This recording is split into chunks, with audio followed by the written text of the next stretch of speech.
दोस्तों, मान्यता है कि सूर्य देवता को रोजाना जल चढ़ाने से व्यक्ति को आरोग्य की प्राप्ति होती है और वह दीर्घायु होता है। सारे जगत का निर्माण करने वाले ब्रह्मा जी ने ही सूर्य की भी रचना की।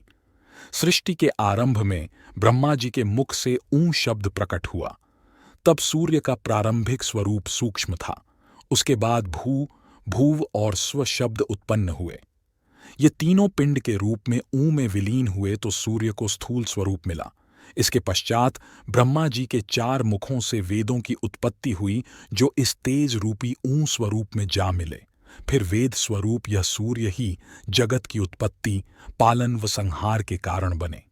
मान्यता तो यह भी है कि ब्रह्मा जी की प्रार्थना पर ही सूर्यदेव ने अपने महातेज को समेटा व स्वल्प तेज को धारण कर लिया।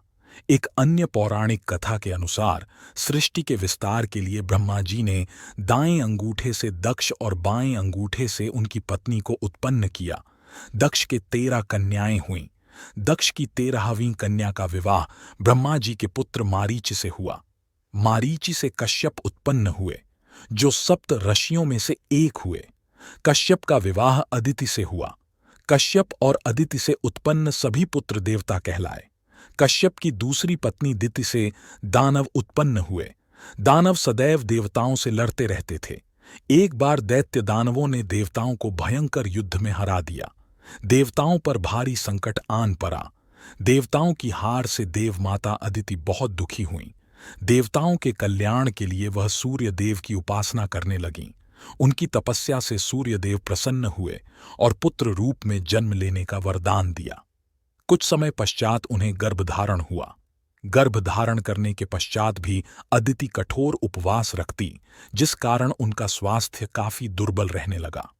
महर्षि कश्यप इससे बहुत चिंतित हुए और उन्हें समझाने का प्रयास किया कि संतान के लिए उनका ऐसा करना ठीक नहीं है। लेकिन अदिति ने उन्हें समझाया कि हमारी संतान को कुछ नहीं होगा, ये स्वयं सूर्य स्वरूप हैं। समय आने पर उनके गर्भ से एक अंड उत्पन्न हुआ, जिससे एक तेजस्वी बालक ने जन्म लिया और वह मर्तंड कहलाए। मार्तंड सूर्य के कई नामों में से एक है। यह देवताओं के नायक बने व असुरों का संहार कर देवताओं की रक्षा की। अदिति के गर्भ से जन्म लेने के कारण इन्हें आदित्य भी कहा गया है।